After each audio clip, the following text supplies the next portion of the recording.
Government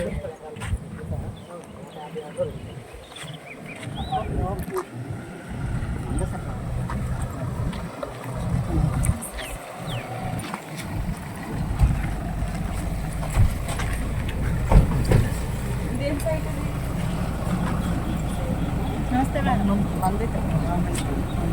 ఎంత 5 ఎకరం సెంట్లు మేడం.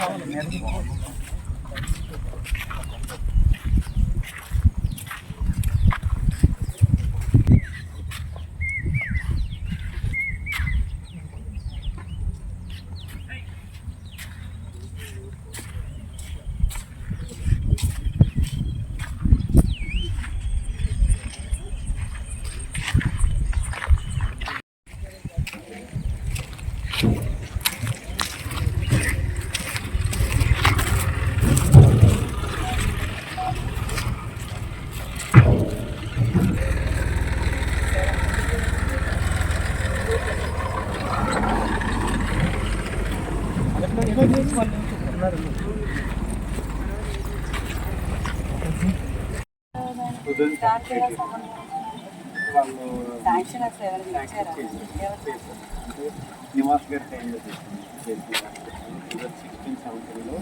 మనకి మెరిట్స్లో ఓకే చేసిన తర్వాత 17లో ఎక్కువ ఫండ్స్ కూడా ల్యాండ్ గురించి అడుగుతున్నారు. మనం గవర్నమెంట్ రాస్తాం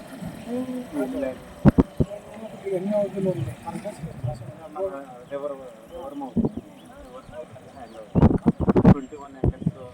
ఇప్పుడు ఇవ్వాల్సిన ప్యాకేజెస్ అన్ని ఆల్మోస్ట్ అన్ని కంప్లీట్ అయిపోయింది. నార్దర్న్ సైడ్ కంప్లీట్ చేస్తాము, సదర్న్ సైడ్ 99% అయిపోయింది. ఎక్కడో ఒకటి మొన్న నార్దర్న్ టాప్ చేసేస్తే అది కూడా పెట్టేస్తారు. ఈ రేట్ ఒకటి ఫైన్ చేసుకోవాలి కదా. అది కూడా వచ్చేదా చాలా కాల్ చేసి ఎనీవేస్ ఇప్పుడు అంతా ఓన్లీ 20 MT కదా. సో ఒక వెహికల్ సైజ్ అవుతుంది 90% మీకు కెపాసిటీ పెరిగిన కొద్దీ వెహికల్ దానికైనా ఫిక్స్ చేసేస్తే ఫ్రెష్ నాకు declare the rate. So 1 district 1 price మనకి సోర్స్ కూడా same rate. So company members అందరితో 5 districts నైట్కి అయితే తీసుకోవాలి. మేము ఏది ఎంత క్వాంటిటీ ఉన్నది ఇంకా మేము అసెప్టైన్ చేయలేదు. So that will be done by tonight. ఒకసారి ఇక్కడ ఎగ్జిస్టింగ్ ఈ డంప్స్ శాండ్ డిపోస్లో అని ప్రస్తుతానికి మనకి ఎంత శాండ్ అనేది స్టాక్ యాజ్ ఆఫ్ టుడే ఎంత ఉందో మేము ఫస్ట్ పంచనామా కడుతున్నాము. సో దానికి కొంచెం లెవెల్ చేసేసి ఓవరాల్గా క్యాలిక్యులేట్ చేసి క్వాంటిటీ అరైవ్ అవుతాం. ఎలా ఇస్తారు మేడం? ఏంటండి అది ఇంకా సో ఫస్ట్ ఇనీషియల్గా ఏంటంటే సో ఇనీషియల్గా మా ఫస్ట్ 3 months కూడా ప్రతి మనిషికి ఆధార్ కార్డు దీని ప్రకారము 20 MT మాత్రమే ఇస్తాము. So 20 MT per person per Aadhaar. And sand utilisation కూడా ఇప్పుడు మనకి రాజమండ్రి నుంచి వస్తుంది శాండ్. సో దాని ప్రకారం మళ్ళీ ఎంత ట్రాన్స్పోర్టేషన్ ఛార్జెస్ ఇవన్నీ కలిపేసి మరి ఎంపీ ఛార్జ్ ఎంత వస్తుందో కూడా మేము డిసైడ్ చేసి మీకు రేపు ఇన్ఫార్మ్ చేస్తాం. Yes, I will give it tomorrow. అది మాత్రమే కాకుండా యూటిలైజేషన్ ఇప్పుడు సపోజ్ అనకాపల్లి జిల్లా వాళ్ళు ఇక్కడ తీసుకుంటే ఈ ఆధార్ బేస్డ్ మీద ఇక్కడే వాళ్ళు యూటిలైజ్ చేయాలి. సో ఇక్కడ కొనుక్కొని వైజాగ్లో కట్టుకోవడము దాన్ని యూటిలైజ్ చేయడానికి వీల్లేదు. ఏ జిల్లాకు ఆ జిల్లా కంపల్సరీ చేయాలి.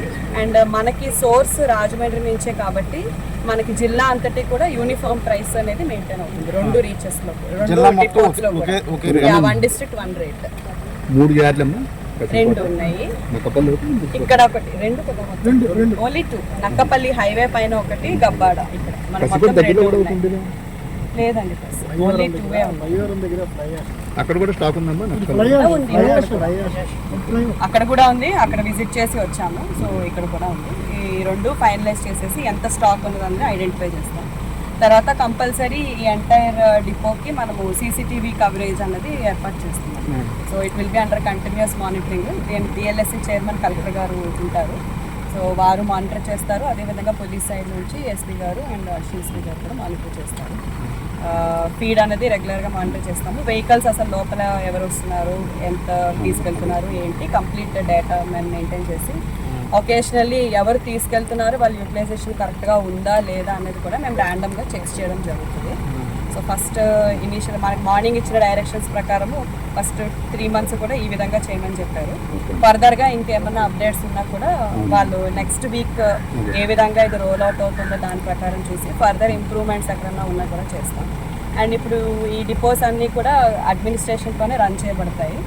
సో సచివాలయం ఎంప్లాయీస్ అదేవిధంగా రెవెన్యూ సైడ్ నుంచి విఆర్ఓస్ వీళ్ళని కూడా డ్రాఫ్ట్ చేస్తాము. సెక్యూరిటీ పాయింట్ ఆఫ్ వ్యూలో కంపల్సరీ 24/7 పోలీస్ వాచ్ కూడా ఉంటుంది. సో ప్రస్తుతానికి no other agency will be taking it up. Government తరఫు నుంచి జిల్లా అడ్మినిస్ట్రేషన్ దీన్ని రన్ చేస్తాం. మేము కాన్స్టెంట్ వాచ్లో ఉంటుంది. రెండు కూడా నర్సీపట్నం ఆర్డీఓ గారి జ్యూరిస్డిక్షన్లోనే ఉన్నాయి. So he will be constantly checking everything and inspecting time and when possible. And as a joint collector, I will also be available. సోమవారం నుండి ఓపెన్ చేస్తుంది. Yes, సోమవారం నుంచి దిస్ విల్ బి ఆపరేషనలైజ్డ్. ఆ రోజు నుంచి కన్స్యూమర్స్కి అవసరం మేరకు అదే మీకు ఇందాక చెప్పాను కదా 20 metric tons అది మాత్రమే అలౌడ్ ఉంది ప్రస్తుతానికి. సో ప్రస్తుతానికి అంత మాత్రమే అమ్ముతాము. దీని అంతటి ఇన్ఫర్మేషన్ కూడా రేపు ఒకసారి నోట్ మాదిరి అంటే రేటు అండ్ క్వాంటిటీ ఫైనలైజ్ ఇవాళ రాత్రికి చేస్తాం. దాని ప్రకారం క్వాంటిటీ మీకు ఎంత వస్తుంది ఏంటి అని చెప్పేసి రేపు ప్రెస్ నోట్ కూడా నేను ఇప్పిస్తాను. మేడం ఒకవేళ అడిషనల్ క్వాంటిటీ వాళ్ళకి అవసరం అవుతుందంటే కన్స్ట్రక్షన్ చేసే వాళ్ళకి చాలా ఉందండి. అదే మేడం అంటే మీరు ఇచ్చిన లిమిట్ ప్రకారం ఒకవేళ అడిషనల్ కావాల్సిన ప్రొసీజర్ ఏంటి? Per day only 20 MT per person as of now. Aadhaar card అంతే. సో ప్రస్తుతానికి అడిషనల్ అనేది అయితే ఇంకా ఎందుకంటే మనకి ప్రస్తుతం ఉన్న స్టాక్ దీని ప్రకారం మనకి చాలా యాంపులే ఉంది. ఇంతకు మించి పెద్ద అవసరం లేదు. ప్రస్తుతానికైతే దానికే రెస్ట్రిక్ట్ చేస్తున్నాం. ఇంకా ఎక్స్ట్రా రిక్వైర్మెంట్కి గవర్నమెంట్ వచ్చిన గైడ్ లైన్స్ ప్రకారం చేస్తున్నాం. Okay madam, thank you.